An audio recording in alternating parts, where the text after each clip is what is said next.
Normal newborn, इसमें लगभग 12 questions important questions है, डिफरेंट यूनिवर्सिटीज में बार बार ये पूछा गया है, वही लिस्ट आउट करके यहाँ दिया। Let me read it out first, क्या क्या आता है। So essential newborn care ENCB कहता है, और baby friendly hospital initiative BFHI कहता है। Levels of neonatal care level 1 level 2 level 3 होती है। Newborn reflexes, Apgar score, Wharton's jelly, ये 2 मार्क्स का आने का संभावना है। डेंजर साइंस ऑफ न्यूबॉर्न, ये हेल्थ एजुकेशन का टॉपिक है। सपोज आपको पूछा जाता है, वाइवा में भी पूछा जाता है, so you will have a detailed answer over here. Breast feeding is also health education topic है। फिजियोलॉजिकल अडॉप्टेशन बहुत इंपॉर्टेंट क्वेश्चन है। And minor disorders of newborn is also health education topic. Newborn birth injuries and congenital anomalies of newborn. इस video पे हम लोग 3 topics देखेंगे। जो पहला, essential newborn care, baby friendly hospital initiative and the levels of neonatal care. So before getting into the topic, I want to tell you only one thing is, आपको notes तो मैं दे रही हूँ, बट मेक श्योर ये फंडा clear हो जाए। आपको रट्टा मार के लिखने में मेरा मकसद, मतलब I don't want you to by heart and write the answers. Basic पता होना चाहिए, वो हम जहाँ भी काम कर रहे हैं उसके साथ चलना चाहिए। अदरवाइज है ना, ये मेटर्निटी पे बाल बच्चे दोनों को देखभाल करना बहुत इंपॉर्टेंट है। हम स्कोर कर लिया, अच्छे से नौकरी मिल गई, फिर बाद में परेशान नहीं होना चाहिए। The basic important things you are suppose to know but okay, let we go for the topic. First is essential newborn care. Essential newborn care है जो हॉस्पिटल मेटर्निटी डिपार्टमेंट में हेल्थ वर्कर जो वर्क करता है। ये नहीं है ANM है, इस प्रकार के नहीं होते, सभी है। वो स्किल बर्थ अटेंडेंट भी है, एसबीए भी है, कोई प्रॉब्लम। एसबीए कौन होता है, वहाँ पर जो है पीएचसी वगैरह में जो लोकल छोटे से ट्रेनिंग देता है, उसके बाद वो लोग बच्चों कैसे डिलीवरी करना है, एसेंशियल न्यूबॉर्न केयर करना है, ये सब कुछ इन लोग को हर एक को पता होना चाहिए। ये एसेंशियल न्यूबॉर्न केयर सीक्वेंस का जो स्टेप्स है, इन लोग को पता होना चाहिए। Everyone should know it. So the key components इसमें क्या क्या है। सबसे पहले ये देखो, ये 5 हेडिंग बस आपको लिखना इंपॉर्टेंट है। सबसे पहले बच्चे को वार्मथ देना चाहिए, इमीडिएट ब्रीदिंग ले रहे नहीं ले रहे हैं उसका क्या करना चाहिए, ब्रेस्ट फीडिंग देना एनकरेज करना चाहिए, और इन्फेक्शन प्रिवेंशन के लिए, और check for the danger signs. ये 5 इंपॉर्टेंट पॉइंट्स है। ये लिख दिया, आपको 90% मार्क्स इसमें मिल जाएगा, but you have to know the concept, इसमें क्या क्या करना है। So sequence of essential newborn care, वो हेल्थ वर्कर्स को क्या क्या चाहिए। सबसे पहले डिलीवरी के पहले क्या क्या प्रिपरेशन करना पड़ेगा, okay. And immediate newborn care, मतलब बच्चा पैदा होके 1 घंटा माने 60 मिनट्स, ओके, उसको इमीडिएट न्यूबॉर्न केयर कैसे देना पड़ता है। अर्ली न्यूबॉर्न केयर 6 मतलब 1 आवर से लेके 6 आवर्स तक बच्चा पैदा होने समय में यह अर्ली न्यूबॉर्न केयर होता है। केयर प्रायर टू डिस्चार्ज, ये 6 आवर्स से लेकर जो 48 घंटा, अदरवाइज लाइक 2 डेज भी कहता है, तब तक के लिए उसको प्रिपेयर करना, आखिरी में उसको डिस्चार्ज के लिए करना। तो ये है sequence of essential newborn care, ये हर एक हेल्थ वर्कर को पता होना चाहिए। प्रिपरेशन ऑफ बर्थ में क्या करना चाहिए। सबसे पहले जो डिलीवरी रूम है ना, वार्म होना, ओके। और दूसरा ड्रॉट, ड्रॉट मतलब जो हवा है ना, जो विंड है, बुस बुस करके साउंड आता है ना, तो उसके लिए वो अवॉइड करना चाहिए। उसके लिए कैसे करेंगे, सबसे पहले दरवाजा बंद करेंगे और विंडोज भी बंद करेंगे, और फैन को स्विच ऑफ करेंगे, और room temperature 26 to 28 degree Celsius, मतलब +or- 28 डिग्री सेल्सियस होना चाहिए रूम टेम्परेचर लेबर रूम की, ओके। रेडिएंट वार्मर में जो भी सामान है, बच्चों को जो पेटने वाला कपड़ा वगैरह है, उसमें रख के 30 मिनट्स के पहले, डिलीवरी के पहले उसको ऑन करके रखना चाहिए। उसमें 2 क्लीन वार्म टवल्स भी उसमें रख दिया है, वो वार्म हो जाएगा, बच्चे रिसीव करते समय में वो ठंडा नहीं रहेगा। ठंड का समय में बहुत इंपॉर्टेंट है। दूसरा जो स्टेप है हैंड वॉशिंग है। ये हैंड वॉशिंग में 6 स्टेप्स होती है, 2 मिनट तक आपको करना चाहिए। सबसे पहले वॉच रिमूव करिए, बैंगल्स, चूड़ियाँ और रिंग्स वगैरह रिमूव करने के बाद जो स्लीव्स है, कपड़ा को ऊपर करना है, ठीक है। और हैंड्स और फोर आर्म्स को रनिंग वाटर में उसको पूरा वेट करना है। और जब तक वो लैदर, जो साबुन का जो वो होता है ना, फोम फॉर्म्स आती है ना, तो वो आने तक उसको साबुन लगाना है। आखिरी में एक एक स्टेप्स का करना पड़ेगा। सबसे पहला जो है palm to palm hands 20 second करना चाहिए। इमेज ये वीडियो देखिएगा। और ये है back of the hands 10 seconds के लिए एक एक हाथ में करना चाहिए। ये नकल्स है, okay, this is knuckles and fingers वगैरह इस प्रकार की करना है। नेक्स्ट थंब इस प्रकार की करना चाहिए।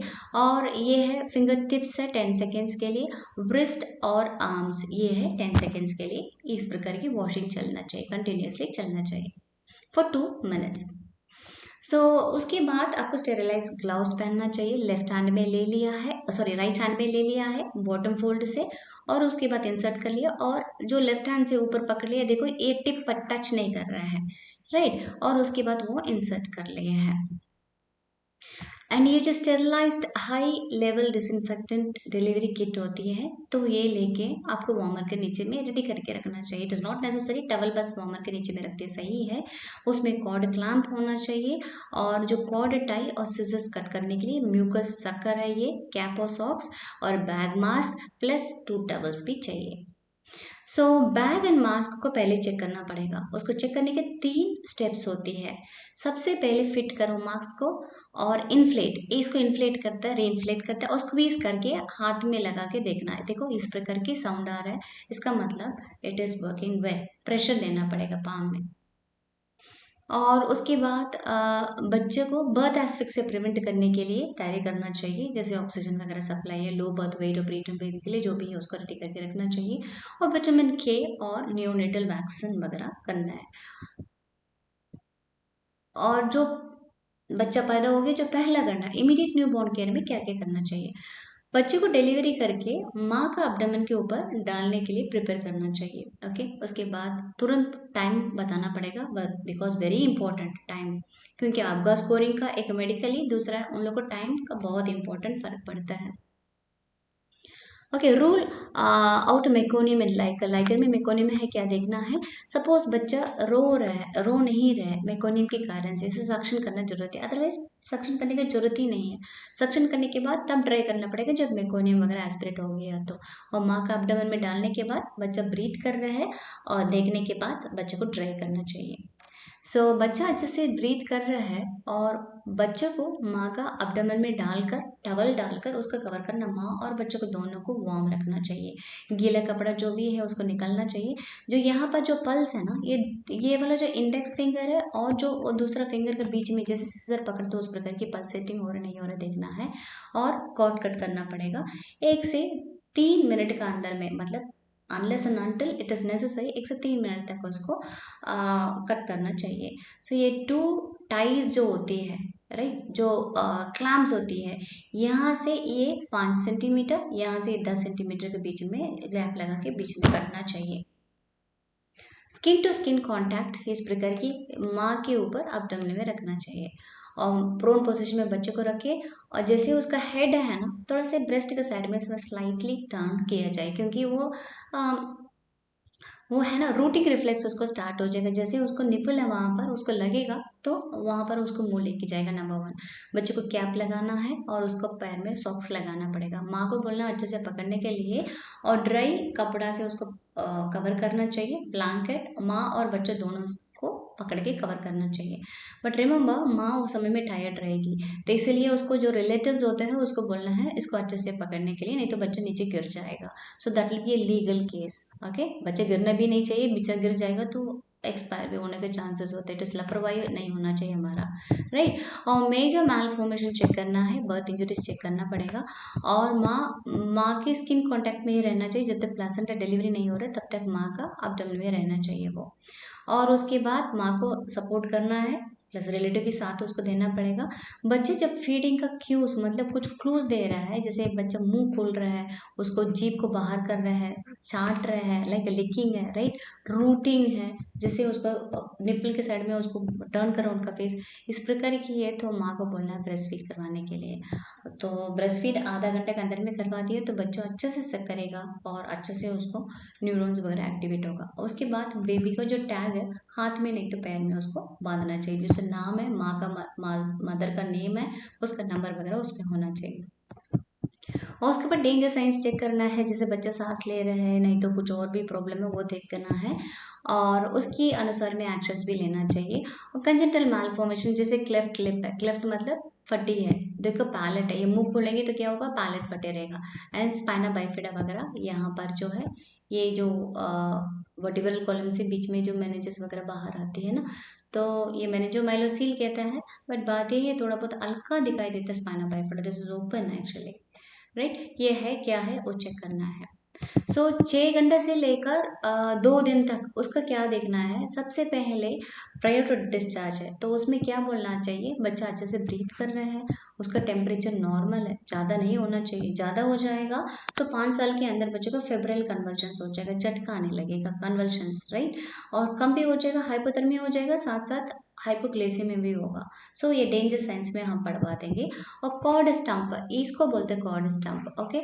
ये स्टम्प हमेशा ड्राई रखना चाहिए, आइस क्लीन रखना चाहिए, राइट। और उसका स्किन पूरा लाइक स्किन धीरे धीरे निकलेगा ना, तो इसलिए उसको थोड़ा ऑयल करके अच्छे से नहा, मतलब ऑयल करना चाहिए, राइट। और डेंजर साइंस को उसको चेक करना चाहिए। हेल्थ प्रोवाइडर को ये बताना चाहिए breast feeding her I mean normal delivery हो गया है, आधा घंटे के अंदर में उसको पिलाना है, ब्रीदिंग डिफिकल्टी है ये देखना है, उस निपल पकड़ पा रहा है नहीं पकड़ पा रहा है वो भी देखना पड़ेगा। और मदर को काउंसिल ये करना है, एक्सक्लूसिव ब्रेस्ट फीडिंग मतलब दूध का अलावा, माँ का दूध का अलावा और कुछ 6 महीने तक कुछ भी नहीं पिलाना है, राइट। बच्चों को वार्म रखना बहुत ज़रूरी है। और बार बार बोलना पड़ेगा, एक चीज़ को 10 बार बोलेंगे तभी भी हमारा लोग समझता नहीं है, तो इसलिए जो ब्रेस्ट फीडिंग मदर है उसको कम से कम 10 बार उसको बोलेंगे breast feeding important, breast feeding important है, तो वो ब्रेस्ट फीड कर सकती है।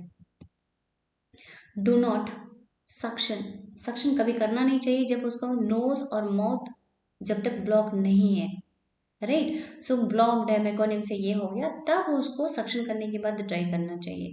और बच्चों और माँ को दोनों अलग अलग नहीं रखना चाहिए, बिकॉज रूमिंग इन के था, रूमिंग इन का मतलब दोनों साथ माँ बच्चा रहेगा, उनकी जो प्यार, उनकी जो केयर है वो अच्छा रहेगा। और जो कोल्ड और वेट सरफेस से जो भी कांटेक्ट में रहता है बच्चे को, जो कपड़ा वगैरह है उसको निकलना चाहिए। ये वर्निक्स को बिल्कुल नहीं करना चाहिए। वर्निक्स क्या होता है, ये फैटी सब्सटेंस इधर दिख रहा है ना, ये वर्निक्स है, ये बार उसको निकलना नहीं चाहिए, निकलेगा तो उसको क्या होता है, इसका मेन काम क्या होता है, वार्मथ प्रोवाइड करता है, तो बॉडी से हीट लॉस को प्रिवेंट करता है, दस इसलिए इसको वर्निक्स को निकलना नहीं चाहिए, वर्निक्स केसियोसा कहता है। सो बेबी को डिस्चार्ज तक उसको नहाना नहीं लिखा है, बट नहा भी सकता है, it depends upon the institution policy. कुछ कुछ लोग मेकोनिप्टिक स्टेन्ड है तो स्किन क्या होता है ना, वो पूरा ड्राई होके वो फट जाने के चांसेस होते हैं, इसलिए बच्चे लोग को नहा लेता है, इट डिपेंड्स, ओके। बहुत the condition is baby healthy है वो सब कुछ उसको ऊपर डिपेंड होता है। बट बात ये है ब्रेस्ट मिल्क का अलावा कोई और कुछ नहीं देना चाहिए। डिस्चार्ज जब वो फीडिंग नहीं ले रहा है बिल्कुल उसको डिस्चार्ज नहीं करवाना चाहिए, फीडिंग अच्छा ले रहा है तभी उसको छुट्टी करवाना चाहिए। की मैसेजेस क्या है, जो भी डिलीवरी रूम है, जहाँ भी डिलीवरी हो रही है उसको जो room temperature 26 to 28 degree Celsius रखना चाहिए। और कोलेस्ट्रम जो पहला 3 दिन जो निकलती है माँ का जो पीली वाला जो गाढ़ा दूध है, वो एकदम उसी को बच्चे को पिलाना चाहिए।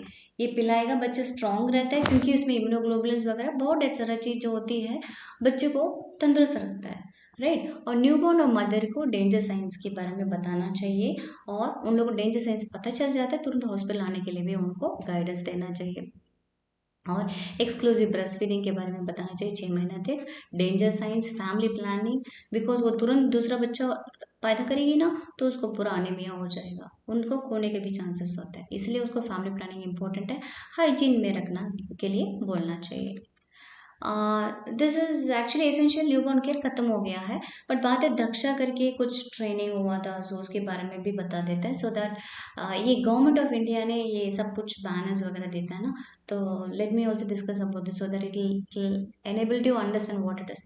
ये दक्षा जो है इसी के अनुसार में क्या है, वो इंजेक्शन विटामिन के कैसे लेना देना पड़ता है, व्हाट इज प्रोफाइलैक्सिस। प्रोफाइलैक्सिस मतलब आने के पहले उसको प्रिवेंशन करने के लिए वो प्रोफाइलैक्सिस देता है, राइट। सो ये किसको देना पड़ता है, कोई भी बच्चे पैदा हो रहा है, जहाँ भी पैदा हो रहा है, पब्लिक में नहीं तो प्राइवेट में, कहीं भी हो रहा है, वो बच्चों को ये विटामिन के लगाना चाहिए। ये विटामिन के क्यों लगाता है? It is because bleeding disorder से बच्चों को बचाने के लिए, क्योंकि बच्चों को एक बूंद भी ब्लीडिंग होगी ना तो उसको बहुत ही ज़्यादा ब्लीडिंग का मारता है, इसीलिए उसी से बचाने के लिए उसको तुरंत विटामिन के लगाना चाहिए। सो इसका विटामिन K1 है इसमें एक्चुअली फाइटोनेडायोन कहते हैं इसको। इसमें 1 ml में भी आती है, 0.5 ml में भी आती है, इट डिपेंड्स, बट बात है दोनों 1 mg के ही डोज है। सो ये कैसे देना पड़ता है? 1 किलो को ऊपर रहेगा तो उसको 1 mg देता है, 1 किलो के बच्चे नीचे रहेगा तो उसको 0.5 mg देता है। और ये साइट कहाँ पर देना पड़ेगा? It is anterior lateral aspect of the thigh. Suppose ये थाई है, ये लंबा है ना, इसको 3 बार डिवाइड किया, 3 भाग में डिवाइड किया। जो ये बीच वाला में देखो एंटीरियर और लैटरल है, इट इज नॉट ऊपर भी यहाँ भी, so somewhere here it is IM देना चाहिए। सो ये कौन देता है? मेडिकल ऑफिसर देगा, स्टाफ नर्स देगा, ANM देगा। ये कहाँ देता है? लेबर में बच्चे जब पैदा होता है तुरंत, अदरवाइज पोस्ट नेटल वार्ड में सपोज मिस हो गया तो उसी समय में देता है। इन केस रेफरल इंजेक्शन जो भी है इसमें जैसे for example special newborn care unit वगैरह उस पर, राइट। सो वहाँ पर उसको ये बहुत इंपॉर्टेंट उसको देखने के लिए। ओके एंड इस पे दूसरा जो है न्यूबॉर्न स्टेबलाइजेशन यूनिट कहते हैं इसको। Okay this is mean let me repeat it because it is special newborn care unit and this is nothing but newborn stabilization unit। Okay so यहाँ पर इसको लेके जाते तुरंत उसको लगाने के लिए लेके जाना है। सो व्हेन ओके जो माँ की स्किन टू कांटेक्ट में रखा है ना बच्चे को, तभी वहाँ पर उसको ब्रेस्ट फीडिंग भी दे रहे हैं, तभी उसको देना दे रहे उसको दे देना चाहिए। 24 घंटे के बाद ये इंजेक्शन का कोई काम नहीं आएगा। ये है 26 गॉज नीडल, देखो इतने छोटा नीडल है ये, इसमें IM देता है, ठीक है।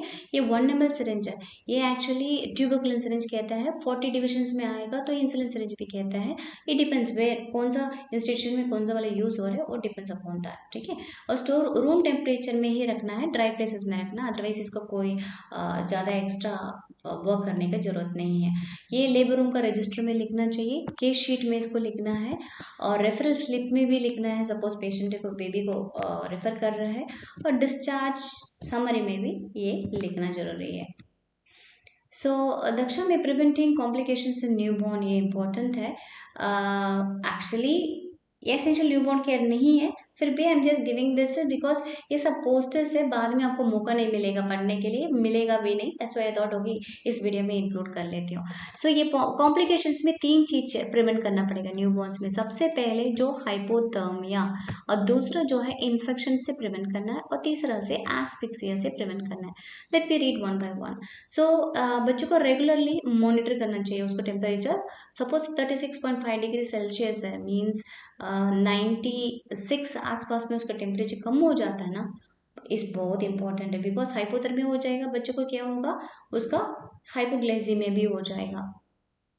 रूम टेम्परेचर 25 डिग्री नहीं 28 डिग्री प्लस और माइनस लगाना चाहिए, और ड्राई करना चाहिए जैसे बच्चा पैदा हो गया है, और उसके बाद कपड़ा पूरा अच्छे से वार्म टवल से उसको पूरा रैप करना चाहिए।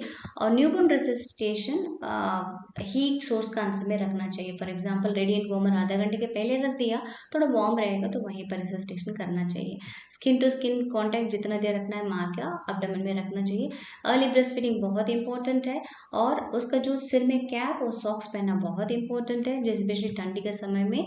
एंड ये जो बेबी बाथ है ना, बच्चों को नहाना है 24 घंटे के बाद नहाना चाहिए। सपोज लो बर्थ वेट है उसको 7 डेज के बाद नहाना जरूरी है। ओके ट्रांसपोर्टेशन के समय में और वार्मथ मेंटेन करने के बहुत इंपॉर्टेंट होता है।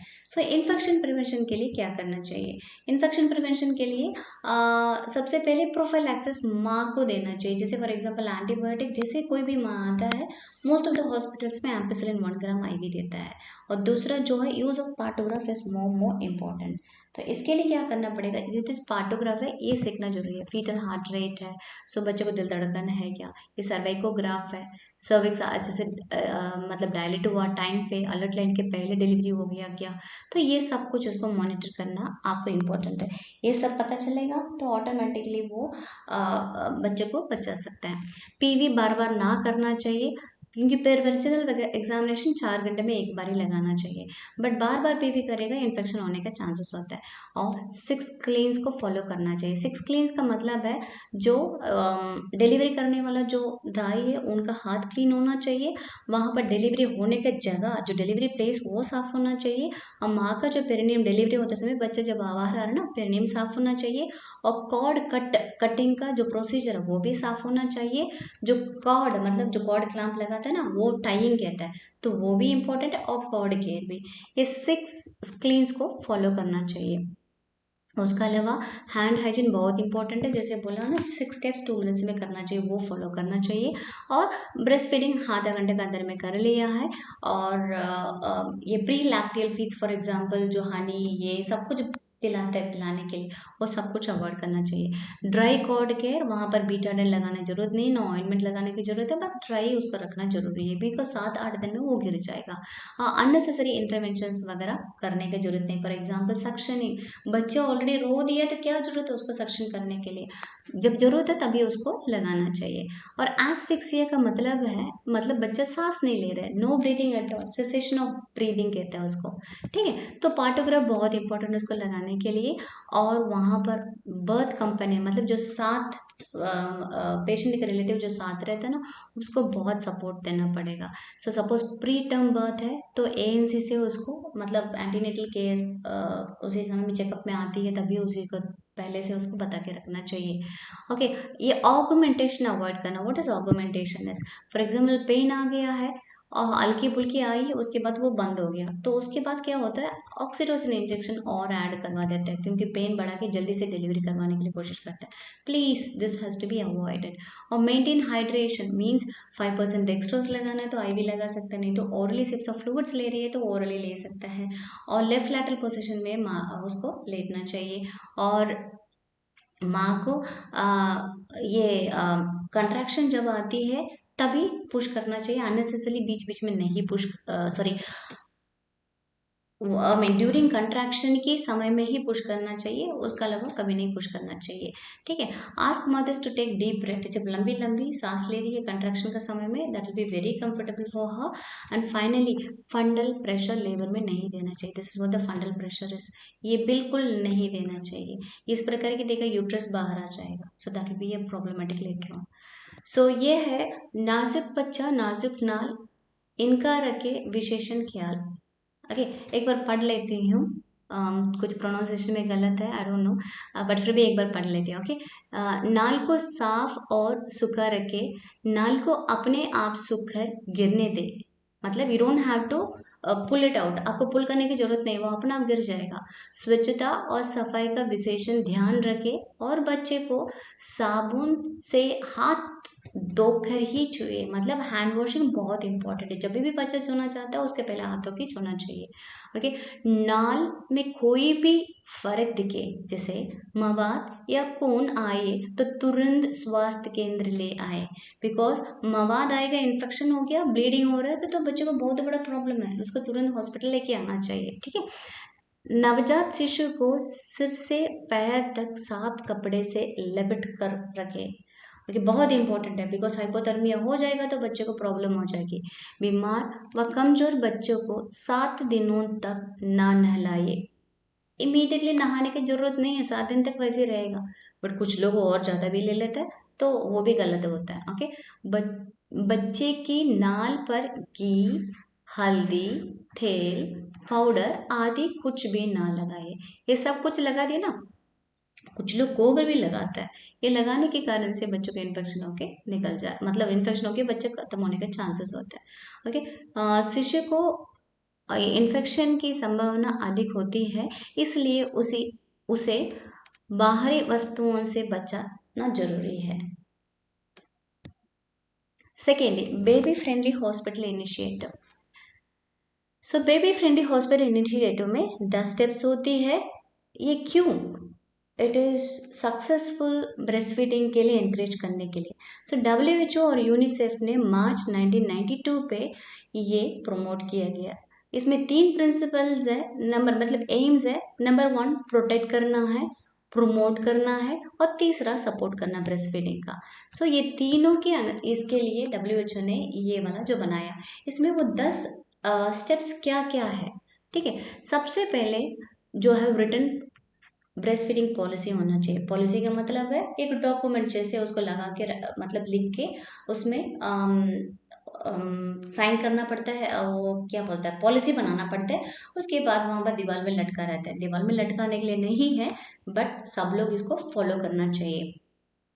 नंबर 2 ये है, all health care staff must be train to implement this policy. मतलब हर एक हेल्थ वर्कर है, ये नहीं है वो ANM है, ये आया, सभी लोग को वहाँ पर हेल्थ वर्कर जो मेटर्निटी डिपार्टमेंट में हेल्थ है, सबको इसके बारे में उसको ट्रेन करना चाहिए, इस पॉलिसी के बारे में। तीसरा है, हर एक माँ को ब्रेस्ट फीडिंग का बेनिफिट्स बताना चाहिए। चौथी है, डिलीवरी होने के आधा घंटे के अंदर में ब्रेस्ट फीडिंग के लिए एनकरेज करना चाहिए, जो नॉर्मल वेजिनल डिलीवरी है तो। जो पांचवा है, जो बेस्ट वे ब्रेस्ट फीड कैसे देना पड़ेगा वो माँ को सिखाना चाहिए। फॉर एग्जाम्पल सिजरिंग करके आया पेशेंट, वो पेशेंट को जाके नहीं बोल सकता ना, अरे यार तुम बैठ क्यों करो, नहीं तो बहुत भयंकर टाका लगी होगी नॉर्मल वेजिनल डिलीवरी में, वो बैठ नहीं सकती है। उस समय में आप परेशानी नहीं कर सकते, हाँ वो आपको बैठ के पिलाना करके, तो आपको उसके लिए अच्छा पोजीशन बताना पड़ेगा, लेट कर भी पिला सकता है, ठीक है। तो जो पोजीशन वो चाहती है उसका बेस्ट वे आपको सिखाना चाहिए। सिक्स्थ वाला में जो मेडिकली इंडिकेटेड नहीं है, मीन्स लाइक हॉस्पिटल मतलब कोई प्रॉब्लम है, डॉक्टर ने बताया तो इसको नहीं पिलाना है दूध, तब नहीं पिलाना चाहिए। फॉर एग्जाम्पल कुछ कुछ बेबीज में देता है, जैसे HIV पॉजिटिव है, HBsAg पॉजिटिव है, तब मना करता है। नहीं तो कुछ बच्चे बहुत वीक है तो ब्रेस्ट फीडिंग के लिए मना भी करता है, क्योंकि बच्चे सक भी नहीं कर पाते इसलिए। So unless it is medically Contra indicated, right, sorry, unless it is indicated, तब तक वो माँ का दूध का अलावा कुछ भी और नहीं पिलाना चाहिए। No drink, no anything else.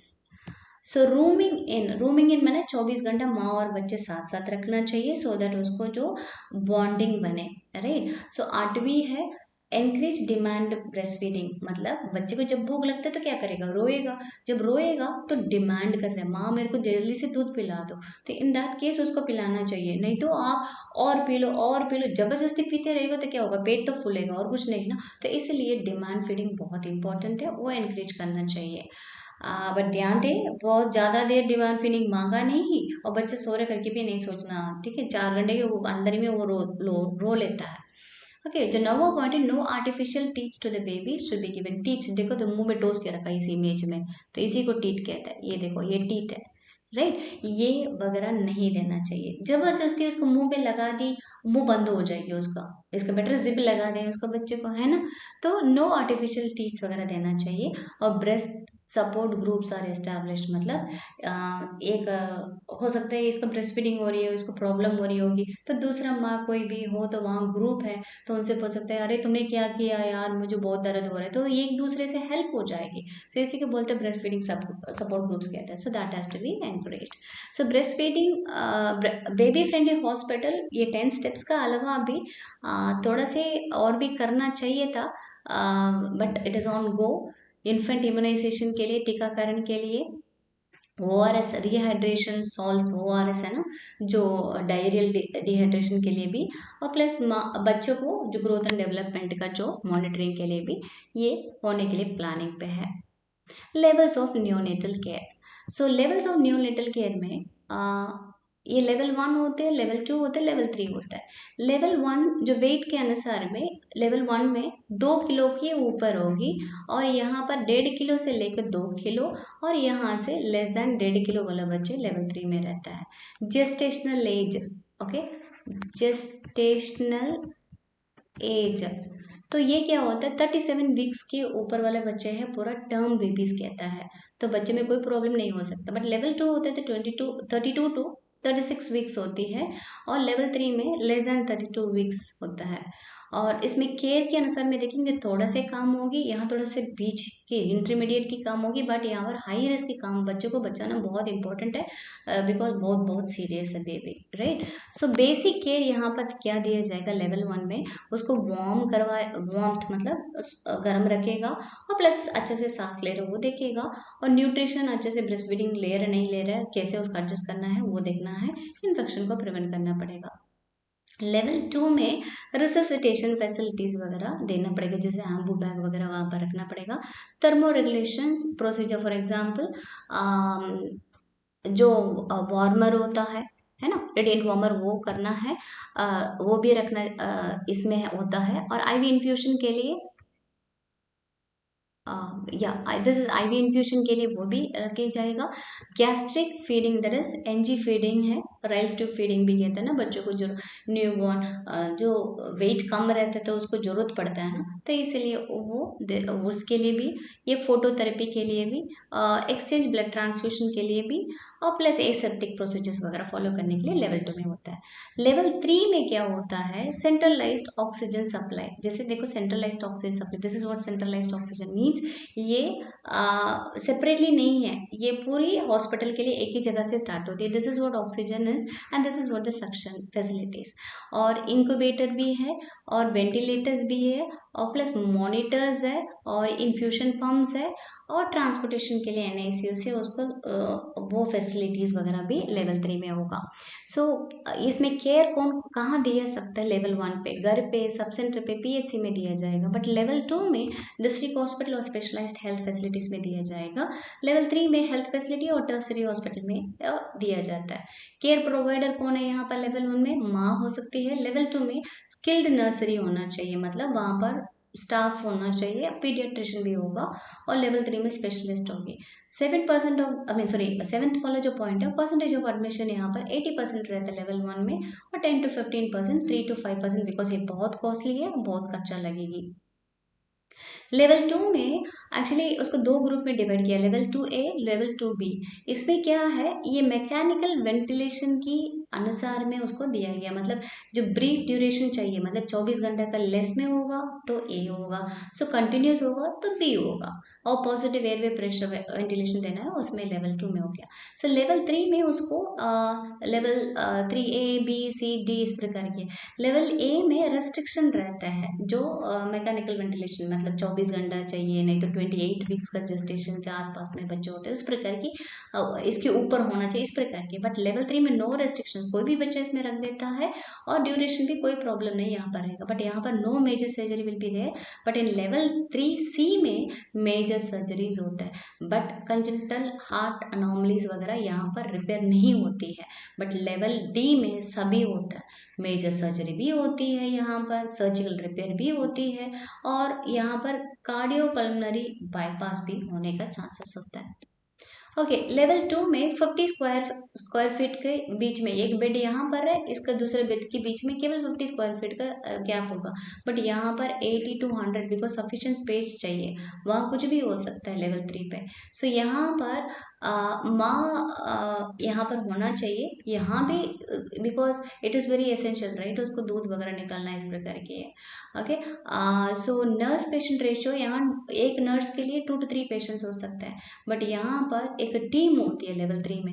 Neonatologist मतलब नियोनेट को देखने वाला, पीडियाट्रिक सर्जन है, नर्स पेशेंट रेशियो देखो 1:1 है, रेस्पिरेटरी थेरेपिस्ट बिकॉज वेंटिलेटर के साथ वहाँ पर होंगे, न्यूट्रिशनलिस्ट है, राइट, डाइटिशियन है, ऑप्थोमोलॉजिस्ट है, फिजियोथेरेपिस्ट है, बायोमेडिकल इंजीनियर, और ऑडियोलॉजिस्ट मीन्स कान की जो साउंड के अनुसार इसका डेवलपमेंटल पीडियाट्रिशियन, ये सब लोग एक टीम बन के रहेगा।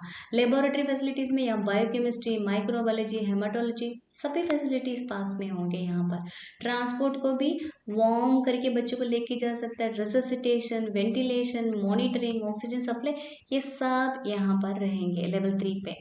That is why it is very costly. So equipments already हम डिस्कस कर दिया है, बट बात ये है, ये इक्विपमेंट 5 बेबीज को यहाँ लेवल 2 में यूज़ किया, जैसे फॉर एग्जांपल ओपन के इंक्यूबेटर है, वो इमेज में मैंने दिखा दिया था, राइट, और वाइटल साइन मॉनिटर है, राइट, और एपनिया, एपनिया मतलब बच्चे जो सांस नहीं लेते तो वो बताता है, अलार्म लगाता है, बीपी मॉनिटर है, रिससिटेशन किट है, इन्फ्यूशन पंप, इन्फेंट वेंटिलेटर वगैरह।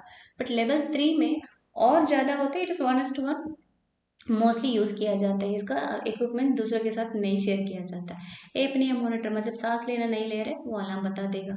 रिसस्टेशन किट है, ईटी ट्यूब वगैरह, एम्बू बैग वगैरह उसमें रहेगा। इन्फ्यूशन पंप है जो फ्लूइड चलाने के लिए। इन्फेंट वेंटिलेटर है, लाइट सोर्स है, PO2 और carbon dioxide monitor.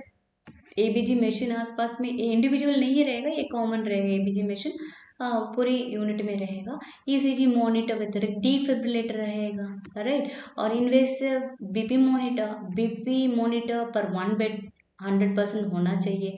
Okay, intracranial pressure monitor भी रहेगा, वाइटल साइन मॉनिटर भी कहता है उसको, right. Open care system incubator भी होगा, प्लस पोर्टेबल एक्सरे और अल्ट्रासाउंड मशीन भी होता है। फाइनली ये लेवल 1 लेवल 2 में रिटन प्रोटोकॉल होना चाहिए। ओके, और यहाँ ट्रेनिंग भी होना चाहिए, मतलब कंटिन्यूस नर्सिंग एजुकेशन कहता है ना, फर्स्ट हाफ ये भी होता है।